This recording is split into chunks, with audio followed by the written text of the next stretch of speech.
ഇന്ന് ഞങ്ങളുടെ ജെയ്ഡൻ്റെ football match start ചെയ്യുന്ന ദിവസമാണ്. Spring match. ഇവിടെ 2 സീസണിലാണ് ഫുട്ബോൾ മാച്ചസ് നടക്കുന്നത്. ഒന്ന് സ്പ്രിങ്ങിലും പിന്നെ നടക്കുന്നത് ഫോളിലും. സമ്മറിൽ അത്ര കളിക്കാറില്ല, വെളിയിൽ കുറച്ചൊക്കെ കളിക്കാറുണ്ട്, പക്ഷെ ചൂടായതുകൊണ്ട് ഇവിടെ അത്ര കളിക്കാറില്ല. പിന്നെ വിൻ്ററിലൊട്ടും കളിക്കാൻ പറ്റത്തില്ല, ഭയങ്കര തണുപ്പാണ്, അതുകൊണ്ട് ഒട്ടും കളിക്കാൻ പറ്റത്തില്ല.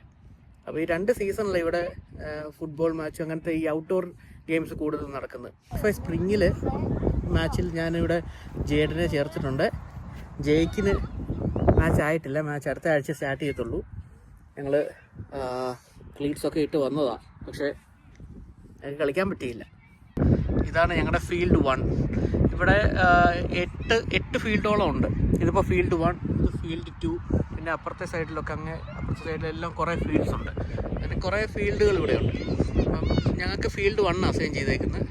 ഞങ്ങളുടെ മാച്ച് ഇവിടെ നടക്കുന്നുണ്ട്, പിള്ളേർ കളിക്കുന്നത് കാണാം. ജേഡന് അതിനകത്തുണ്ട്. അവരുടെ ആദ്യത്തെ മാച്ചാണ്, എല്ലാവരും ചുമ്മാ തട്ടിക്കൊണ്ടൊക്കെ നിൽക്കുന്നേ ഉള്ളൂ. ഇവിടെ ഈ മാച്ച് നടക്കുന്നത് ഒരു ക്ലബിൻ്റെ അണ്ടറില്ല. ഞങ്ങളുടെ ക്ലബിൻ്റെ പേര് ബെയ്ഫ എന്ന് പറഞ്ഞൊരു ക്ലബ്ബാണ്. അത് ഈ ഏരിയയിലുള്ള 1-2 ക്ലബ്ബിൽ ഒരു നല്ലൊരു ക്ലബ്ബാണ് ബെയ്ഫ. ഇവരെന്ത് ചെയ്യുമെന്ന് വെച്ചാൽ ഓരോ സീസണിൻ്റെയും ഒരു 6 മന്ത്സ് മുമ്പ് ഇവർ രജിസ്ട്രേഷൻ സ്റ്റാർട്ട് ചെയ്യും. അപ്പം ഇതിൻ്റെ രജിസ്ട്രേഷൻ 5-6 മാസം മുമ്പ് ഞാൻ രജിസ്റ്റർ ചെയ്തിട്ടിരുന്നതാണ്, ഞാൻ മറന്നേ പോയ കാര്യമാണ്. അപ്പം ഇവർ നേരത്തെ രജിസ്ട്രേഷൻ സ്റ്റാർട്ട് ചെയ്യും. ഈ ബൈഫ എന്ന് പറയുന്ന ക്ലബ്ബിൽ രജിസ്റ്റർ ചെയ്യേണ്ടവർക്ക് രജിസ്റ്റർ ചെയ്യാമെന്ന് പറഞ്ഞ് സ്റ്റാർട്ട് ചെയ്യും. അപ്പോൾ പല കാറ്റഗറിയിലുള്ള പല ഏജ് ഗ്രൂപ്പിലുള്ള പിള്ളേർ രജിസ്റ്റർ ചെയ്യും. ഇപ്പം ജെയ്ഡൻ ഇപ്പം അണ്ടർ 10 ഇപ്പോൾ കളിക്കുന്നത്, പിന്നെ അണ്ടർ 18 ഉണ്ട്. അങ്ങനെ പല ഏജ് ഗ്രൂപ്പിൽ വരും. ഇപ്പം അണ്ടർ 10 കളിച്ചുകൊണ്ടിരിക്കുക.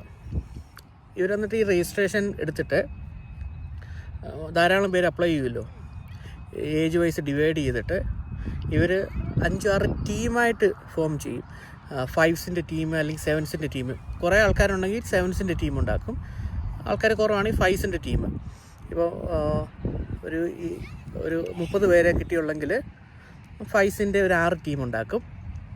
10-40 പേരുണ്ടെങ്കിൽ 7സിൻ്റെ 6 ടീം ഉണ്ടാക്കും. എന്നിട്ട് ആഴ്ചയിൽ 2 പ്രാക്ടീസ് സെക്ഷനും ഒരു മാച്ചുമാണ്. ഇന്നിപ്പം മൺഡേ ഒരു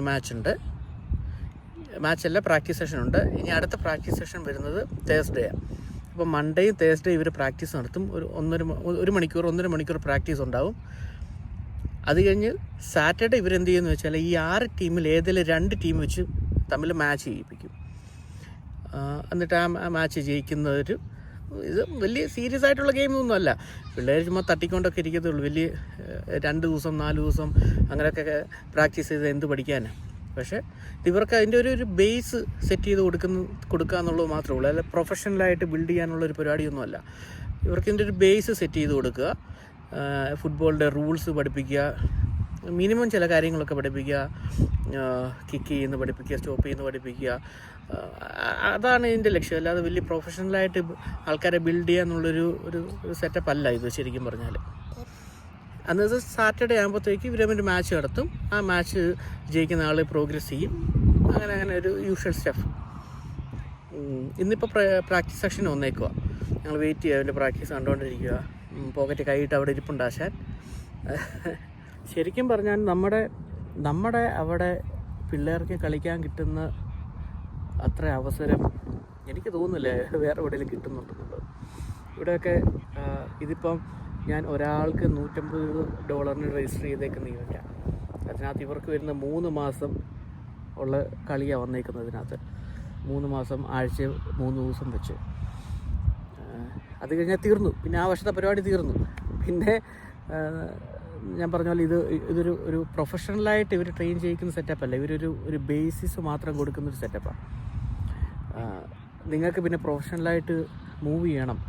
ഇതിൻ്റെ ഉദ്ദേശം എന്താണെന്ന് വെച്ചാൽ നിങ്ങളുടെ പിള്ളേർക്ക് ഇത് ഇഷ്ടമാണോ, ഈ ഗെയിം ഇഷ്ടമാണോ, ഫുട്ബോൾ ഇഷ്ടമാണോ എന്ന് മനസ്സിലാക്കാനുള്ളൊരു അവസരം മാത്രമാണ്. അത് മനസ്സിലാക്കി കഴിഞ്ഞാൽ നിങ്ങൾക്കത് ഫോർവേഡ് ചെയ്ത് പ്രൊഫഷണലായിട്ട് കളിപ്പിക്കാം. അതിനൊക്കെ നമ്മൾ വേറെ ക്ലബ്ബിൽ ചേരുകയും മെമ്പർഷിപ്പ് എടുക്കുകയും അവിടെ നമുക്ക് ദിവസം കളിക്കുകയോ എന്നുള്ള രീതിയിൽ നമുക്ക് മെമ്പർഷിപ്പ് എടുത്ത് ടീമിൽ ചേർന്ന് കളിക്കുകയൊക്കെ ചെയ്യാം. പക്ഷേ ഇതിൻ്റെ പർപ്പസ് അതല്ല. ഈ സ്പ്രിംഗ് സീസണിലും ഫോൾ സീസണിലൊക്കെ വരുന്ന ഗെയിമിൻ്റെ പർപ്പസ് എന്ന് പറഞ്ഞാൽ നമ്മുടെ ആ ഒരു നമുക്ക് അത് ഇഷ്ടമാണോ, ഈ ഗെയിം ഇഷ്ടമാണോ എന്നറിയാൻ വേണ്ടിയുള്ള നമ്മൾ പല ഗെയിംസിൽ കൊണ്ട് ചേർക്കും. അതിനകത്ത് ഏതാണ് ഇവർക്ക് ഇഷ്ടമുള്ള ഗെയിം, ആ ഗെയിം എടുക്കാമെന്നുള്ളതാണ്. അത്ര ലിമിറ്റഡ് ആയിട്ടുള്ളൊരു രീതിയിലിവിടെ കളിക്കാൻ പറ്റില്ല. അല്ലാതെ എപ്പോഴും നാട്ടിലെ പോലെ എപ്പോഴും പോയി നമുക്ക് കളിക്കാനോ, ഏത് ഗെയിം കളിക്കാനോ, എവിടെ വേണമെങ്കിലും പോയി കളിക്കാനോ അങ്ങനെയുള്ള ഒരു പരിപാടിയൊന്നും ഇവിടെ ഇല്ല. എല്ലാം രജിസ്റ്റർ 6 മാസം മുമ്പൊക്കെ രജിസ്റ്റർ ചെയ്ത് വലിയ പാടാണ്. നാട്ടിൽ നമുക്കത് അതുപോലെ നല്ല അവസരമാണ് അപ്പോൾ കിട്ടുന്നത്. പിള്ളേരൊക്കെ ഇവരൊക്കെ ഇവിടെ വന്നിട്ട് ഇപ്പോൾ കുറച്ച് നാളേ ആയിട്ടുള്ളൂ. അത്ര നാളും നാട്ടിൽ കളിക്കാത്ത കളികളില്ല, വീട്ടിലിരിപ്പില്ല.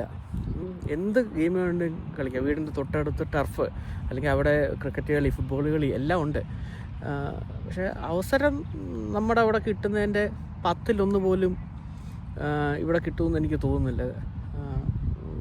ആ കാര്യം അതിലൊരു യാതൊരു സംശയവുമില്ല. പക്ഷേ ഈ അവസരം യൂസ് ചെയ്യുന്ന രീതിയിലൊരു വ്യത്യാസമുണ്ട്. അതിനകത്തൊരു എക്സാമ്പിൾ പറയുകയാണെങ്കിൽ, നമ്മുടെ അവിടെ ഇപ്പോൾ ഒരാളൊരു ഗെയിമിൽ ഇറങ്ങുവാണെങ്കിൽ, ഞാനൊരു ഗെയിമിൽ പോയി ചേർന്നെങ്കിൽ നമുക്കൊരു ഗ്യാങ് കാണും. അപ്പം എൻ്റെ കൂടെ കളിക്കുന്നവരെല്ലാവരും ക്രിക്കറ്റ് കളിക്കുന്നവരായിരിക്കും, എൻ്റെ നാട്ടിലും അല്ലെ എൻ്റെ കൂടെയുള്ളവരും. അപ്പോൾ നമ്മളും ഒബ്വിയസ്ലി ആ ക്രിക്കറ്റ് കളിയുടെ ഭാഗമായിട്ട് മാറും. എനിക്ക് അതിനുള്ള ഒരു കഴിവില്ലെങ്കിലും ഞാൻ ക്രിക്കറ്റ് കളിക്കാരനായിട്ട് മാറും. പക്ഷേ ഞാൻ എത്ര ശ്രമിച്ചാലും എനിക്കൊരു ലെവലിൽ കൂടുതൽ പോകാൻ പറ്റില്ല. കാരണം ഞാൻ എൻ്റെ ഗ്യാങ്ങും എൻ്റെ കൂടെയുള്ള ആൾക്കാരും ക്രിക്കറ്റാണ് കളിക്കുന്നത്. അപ്പോൾ എനിക്ക് മാത്രമായിട്ട് വേറൊരു ഗെയിം കളിച്ചാലും ഞാൻ ഒറ്റപ്പെട്ടു പോകും. പിന്നെ നമ്മളൊരു രസത്തിൻ്റെ പേരിൽ അങ്ങ് കളിക്കുന്നു, എല്ലാവരും കൂടെ കളിക്കുന്നു. പക്ഷേ നമുക്ക് അതിനകത്ത് ഒരു പ്രൊഫഷണൽ ലെവലിലേക്ക് മാറാൻ സാധിക്കത്തില്ല. കാരണം ഞാൻ എൻ്റെ ഒരു ബൗണ്ടറി സെറ്റ് ചെയ്ത് കഴിഞ്ഞു. ക്രിക്കറ്റാണ് എനിക്ക് കഴിവില്ലെങ്കിൽ പോലും ഞാൻ ക്രിക്കറ്റാണ് എന്നുള്ള രീതി സെറ്റ് ചെയ്ത് കഴിഞ്ഞു. ഇപ്പോൾ ഫുട്ബോൾ കളിക്കുന്നവരാണെങ്കിൽ ചിലർ ഫുട്ബോൾ കളിക്കും, അതിനകത്ത് 1-2 പേര് നല്ലോണം കളിക്കുന്നവർ കാണും. പക്ഷെ ബാക്കിയുള്ളവർ ആ ഒരു ഗ്യാങ്ങിൻ്റെ ഉള്ളിൽ നിൽക്കാനും അവിടെ പോപ്പുലറായിട്ടുള്ള, അല്ലെങ്കിൽ അവർ എപ്പോഴും കളിക്കുന്ന ഒരു ഗെയിം ഫുട്ബോൾ ആയതുകൊണ്ടും അതിൽ തന്നെ സ്റ്റിക്ക് ചെയ്ത് നിൽക്കും.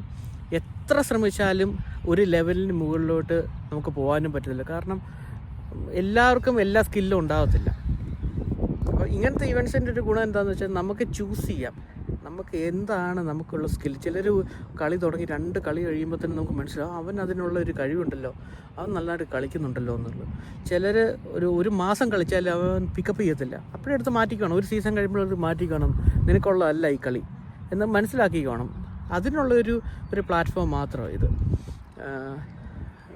നമ്മുടെ നാട്ടിൽ അങ്ങനെ ഒരു ചൂസ് ചെയ്യുന്നവരുണ്ട്, ഇല്ലെന്നല്ല, ധാരാളം പേരുണ്ട്. പക്ഷേ ഒരു ജനറലായിട്ട് നമ്മുടെ ചെറുപ്പത്തിലെ കാര്യമൊക്കെ ആലോചിച്ച് നോക്കുകയാണെങ്കിൽ നമ്മളങ്ങനെ ചൂസ് ചെയ്യാറില്ല. എല്ലാവരും കളിക്കുന്ന കളിയുടെ ഭാഗമായിട്ട് നമ്മൾ കളിക്കുന്നു, അത്രേ ഉള്ളൂ.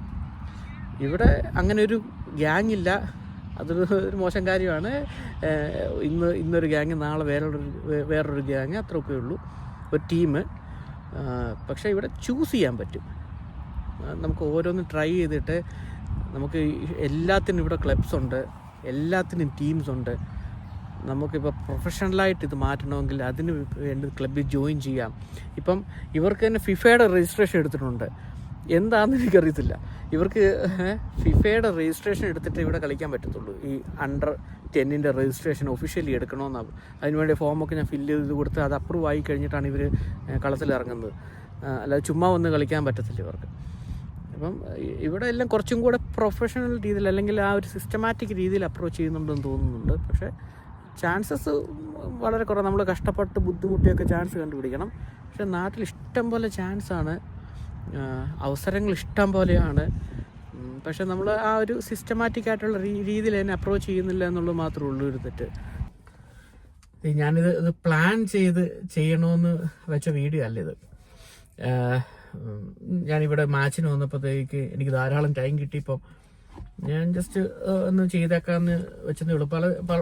കുറേ നാളായിട്ട് മനസ്സിലുണ്ടായിരുന്നു ഇങ്ങനത്തെ ഒരു കാര്യം. കാരണം ഞാനിവിടെ വന്നിട്ട് അധികം നാളൊന്നും ആയില്ല. അപ്പം നമ്മുടെ മനസ്സിലൊരു പെർസെപ്ഷൻ ഉണ്ടായിരുന്നു, ഇക്കരെ നിൽക്കുമ്പോൾ അക്കരെ പച്ച എന്നുള്ളൊരു രീതി ഉണ്ടല്ലോ. അത് ഒരു പരിധി വരെ ഉണ്ട്, പക്ഷെ അത് പൂർണ്ണമായിട്ട് അത് ശരിയൊന്നുമല്ല. അപ്പം ഇവിടുത്തെ കുറച്ച് എക്സാമ്പിൾസ്, നല്ല എക്സാമ്പിൾസ്, നമ്മുടെ സന്തോഷ് കുളങ്ങര സാറ് പറഞ്ഞ പോലെ നമുക്ക് ഇഷ്ടംപോലെ എക്സാമ്പിൾസ് ഉണ്ട് വേൾഡ് വൈഡ്. നമ്മുടെ നാട്ടിലുണ്ട്, അതുപോലെ തന്നെ മറ്റുള്ളിടത്തും ഉണ്ട്, ഇഷ്ടംപോലെ എക്സാമ്പിൾസ് ഉണ്ട്. നമ്മളൊരു ട്രയൽ നടത്തി തോക്കുന്നതിനെക്കാട്ടിൽ എത്രയോ നല്ലതാണ് ഈ എക്സാമ്പിൾസ് നടത്തി ജയിച്ചിട്ട് പിന്നെ അത് ഇമ്പ്രൂവ് ചെയ്യുന്നത്.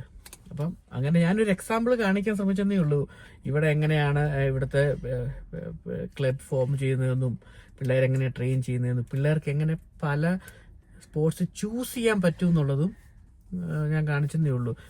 ഒരു സർക്കിളിൽ പെട്ടുപോകാതെ നമുക്കത് പല പല കാര്യങ്ങൾ ട്രൈ ചെയ്യാനുള്ളൊരു അവസരവും അതിനകത്തുനിന്ന് നമുക്ക് തന്നെ വാച്ച് ചെയ്യാൻ പറ്റും. ഞാനിപ്പോൾ ഇവിടെ വന്ന് അവൻ കളിക്കുന്നത് ഞാൻ ഇവിടെ നിന്ന് വാച്ച് ചെയ്യുമായിരുന്നു.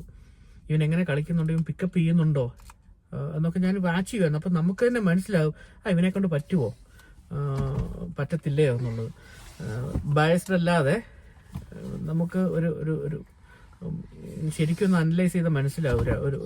ഈ ഒരു സീസൺ കഴിയുമ്പോൾ തന്നെ നമുക്ക് മനസ്സിലാവും ഇവനെ കൊണ്ട് ഇത് പറ്റുമല്ലോ എന്നുള്ളത്.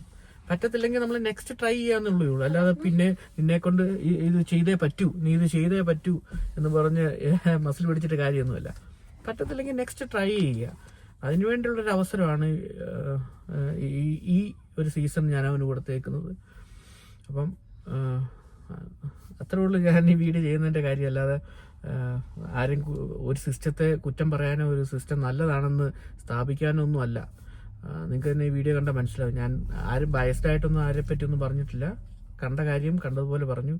ഈ ഫീൽഡ് നിൽക്കുന്നവർക്ക് അല്ലെങ്കിൽ നമുക്ക് തന്നെ മനസ്സിലാക്കാൻ പറ്റും നമ്മൾ എങ്ങനെ ഒരു സിസ്റ്റമാറ്റിക് വേയിൽ പോകാൻ പറ്റും.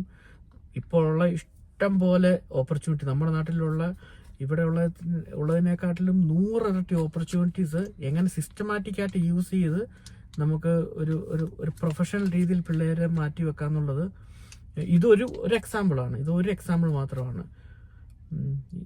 ഇനി ഇതുപോലെയൊക്കെ നല്ല ടൈമും സമയവും സന്ദർഭവും എല്ലാം ഒത്തുവരുവാണെങ്കിൽ അടുത്ത വീഡിയോ ആയിട്ട് വരാം. Okay, by. കട്ട് ചെയ്യാൻ പോയത് അപ്പോഴത്തേക്ക് പുറയുന്ന ഒരുത്തൻ സബ്സ്ക്രൈബ് ആൻഡ് ലൈക്ക് എന്ന് പറയണ്ടായിരുന്നു എന്ന് ഞാൻ പറഞ്ഞു. സബ്സ്ക്രൈബ് ആൻഡ് ലൈക്ക് എന്നൊന്നും പറയുന്നില്ല, ഇത് ഒരു രസത്തിന് ചെയ്യുന്നതേ ഉള്ളെന്ന് അല്ലേ?